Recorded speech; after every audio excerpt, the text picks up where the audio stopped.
Meine Herren, we are here encountering the undead plague carrier, the vampire.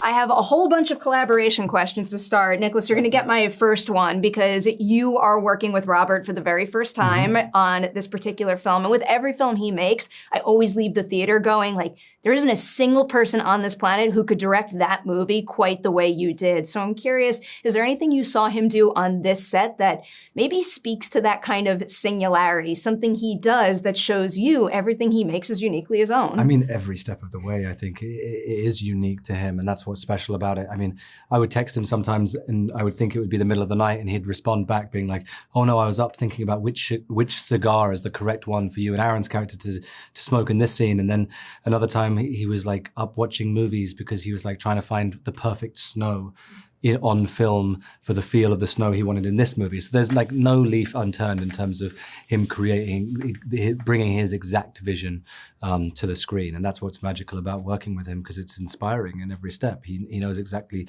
what he wants and brings people around to deliver that as best as possible. I'll follow up on that. Is there any particular small detail that pertains to your character that, you know, maybe isn't front and center, but was important to both of you, and we can at least feel influencing the character and making him feel so whole? I mean, obviously for Thomas, he's very influenced by trying to attain wealth and feel like he can pay back his debts and also provide better for Ellen. So then there's an interesting thing sometimes when you go into period pieces like this, the clothes all feel very fancy because of the period where you have braces and nice trousers and things.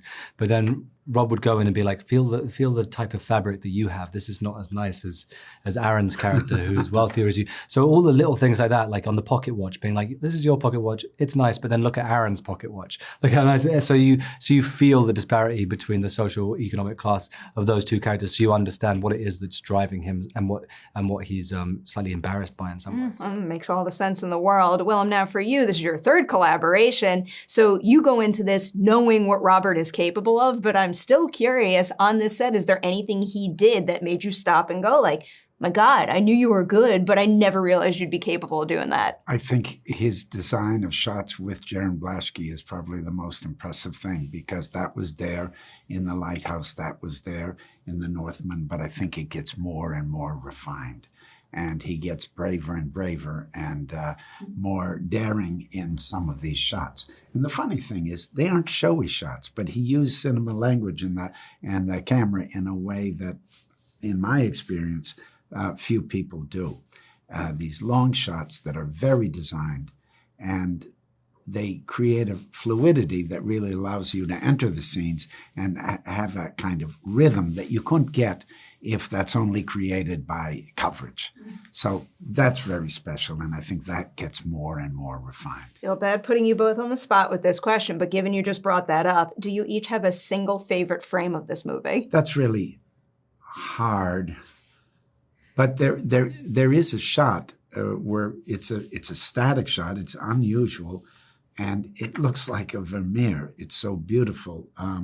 I think Lily is the right side of the frame, and it's quite a broad shot. I can't describe it specifically, but some of the lighting is so beautiful. That's the shot that I remember that just pops off the screen and says, "Oh my God!" I mean, I feel like there's so much iconic imagery, and that's because each frame does look like a painting. I mean, but there's also obviously the ones that are seared in my memory at some point, like some of the jump scare moments, because I wasn't always around on set when they were filming those, when they were happening. So seeing the film for the first time, they were kind of a visceral shock to me, whether it was Bill's face or Lily's face in the moment of those sorts of moments were, compelling and terrifying. I'm obsessed with the one of you on the road in the snow waiting for the carriage to come pick you up. Yeah. Just absolutely stunning every single time. Yeah. I have to ask about working with Lily Rose, because I've seen her work before. Like, I know she's a very capable actor, but I watch this and just, like, my jaw's on the floor. Like, this is next level stuff. For each of you, what is something about her as an actor in general, but also maybe a scene partner that makes you say, like, my God, this industry is so lucky to have you as a powerhouse lead performer now? I mean, all the things that you just said. I mean, it's magic to be in scenes with her. She is so emotionally available, so honest. The physicality she brought to this role as well, especially, was unbelievable to witness. But then, even more impressively, it's happening within these longer takes, where there's not an opportunity for people to pick out the best from each take and edit it in. So you'd hear, you'd have detailed, dynamic performances and huge transitions to do all within one take. And I find that so impressive as a scene partner, but also as a fan, just watching the movie. I was like, it's such a compelling, dynamic, incredible performance on every level. So yeah, and also she's doing an English accent, and I forget about the fact that she's doing an English accent because everything else is so impressive and her accent's spot on. So you kind of forget that she's even doing one. Yeah. And she's ferocious, but she works in a very quiet way. She's got a real dignity and a real sensitivity that I found really beautiful. I mean, I love my scenes with her because my character is the one that sees her. So there's a peculiar complicity there that I like very much. So really nice warmth between the two of you that I just came as a surprise that far into the movie that I really appreciated. Right. Good. I love that quality. Nicholas, I'll ask you about working with Bill. I love him as an actor in general, but seeing his creature work is another thing that is just absolutely mind-blowing. I am wondering with him, what would you say is the biggest difference between what it was like on set meeting him as Orlock and then meeting him as Bill for the very first time? I mean, Bill's fun and he's got a great sense of humor and we're kind of both silly. So boyish. Yeah. So boyish. So it's very different, obviously, meeting Count Orlok. But that's what's so phenomenal about him as an actor is there's not an element of Bill left on the screen as that character. From the first moment I heard the voice he was working on to the physicality and how imposing that is, obviously the makeup, the costume, every element of that is thought through so perfectly and rooted in so much history that it makes the character feel very authentic and real, and that makes it more terrifying to be in scenes with, but also more brilliant because it completely transports and has an effect on you as an actor. Yeah. He's just something else. Willem, I really wanted to ask you about tone, and I'll borrow Robert's words here because he just states it perfectly, that you walk the edge between darkness and humor. Is there any particular scene of this movie where finding the pitch perfect balance between those two things was most challenging for you? Oh, God.